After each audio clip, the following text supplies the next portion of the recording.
friends, welcome to my channel. I'm Danny Walker. I am finally in Florida for Miss Universe.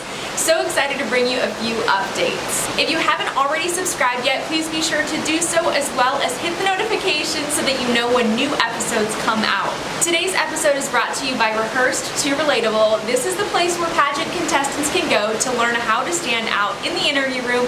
If you want to learn more, just click the description below. So today I am actually headed to Epcot at Disney World, and that's about 2 hours away from where the contestants are. And in a few more days, I'll be moving a lot closer to the host hotel so I can go watch the show. And I just wanted to share with you guys my little outfit. I am the Little Mermaid. I was excited about it. I made it. I found this fabric at a thrift store, and yeah, I'm in my hotel right now and there's people screaming and you can probably hear a waterfall. But anyways, let me give you these updates. So one of the things I want to talk about in this episode is Miss USA.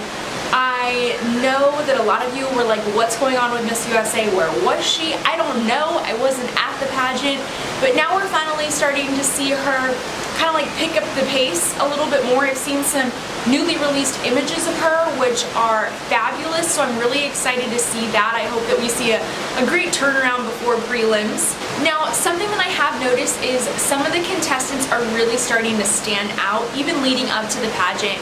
And I remember this at Miss USA, they told us at about day 3, people start getting really, really tired. And they either lose that hope or they lose that confidence that they once had, or they get stronger and stronger and they really stick it out. And so there's a couple of countries that I want to mention that to me have been sticking out. Just if you look at their wardrobe, their attire, their energy that they're bringing, how they're interacting with people. And I'm probably going to miss a few. I didn't have an official list, but this is more off of the top of my head.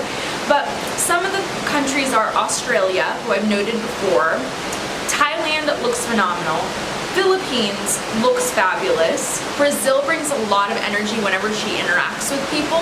Colombia also has been very fun.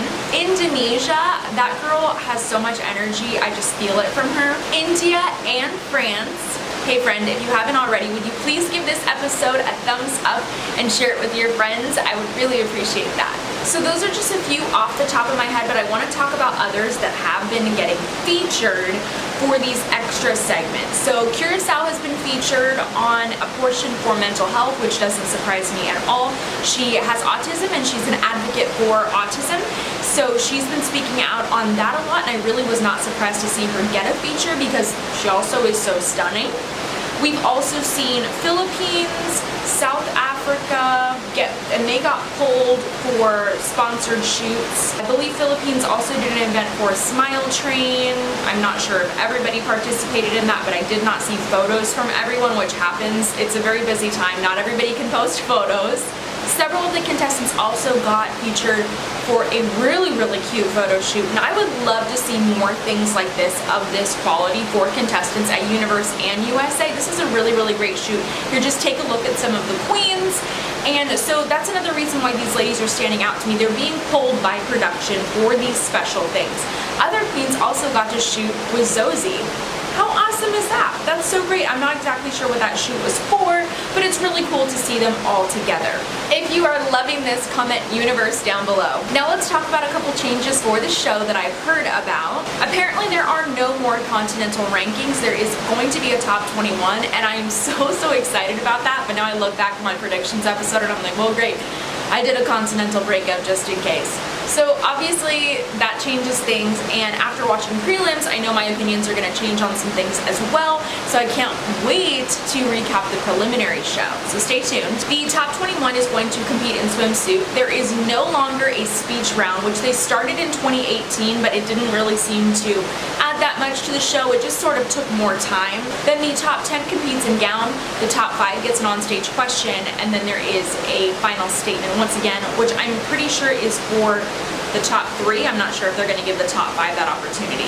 And then our new queen is announced. The topics for the top 5 questions got leaked this year, and I know that not a lot of people know this, but I didn't know this until I got to Miss USA, and the night before the finals, I think it was, they gave us a list, and that list had about 20 topics, and they wanted us just to be familiar with those topics because that is what the onstage question was about. So apparently somebody captured a picture of this sheet as the contestants are walking back and forth to rehearsals. So these have been pre-released, and their final statement topics are going to be changing beauty standards, climate change, free speech and the right to protest, gender-based violence, global poverty, mental health, refugee crisis, and the role of the United Nations. So that's what we've heard online. Now, because this was leaked, I do not know if now MUO is going to change those topics for that extra element of surprise, which they could do. Things change a lot during production, so don't be surprised if that happens either. That's kind of like a little fun, sort of secret. I feel like it's not as widely known that they give the contestants general topics to practice, so then they're not setting anybody up for failure. Because if you've noticed, a lot of the questions are very difficult to answer in the span of under 30 seconds. They're complicated issues, and if you haven't been familiar with the issues, then how in the world would you formulate an answer? So it really makes the contestants look great when they have a little bit of a heads up on that topic, but they've never given us the exact question. So you have to wait till that moment to hear exactly what it's going to be about, and you never know which one you're going to get either. So there's that. So those are some of the things that I wanted to share, and also mention that they said that they were going to be doing swimsuit wraps this year instead of capes.